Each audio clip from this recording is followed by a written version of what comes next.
Hi, I'm Ginny from Body Enhancing Fitness. Today I'm going to show you how to do a dumbbell calf raise. You're going to pick up your weights with your hands facing inward. Keep the weights at the side of your body. Sometimes this is called a hammer curl position.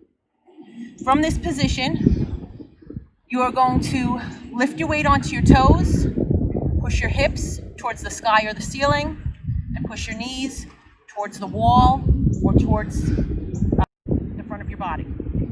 You lift up, hold it for 2 or 3 seconds, and come back down on your heels in a controlled movement.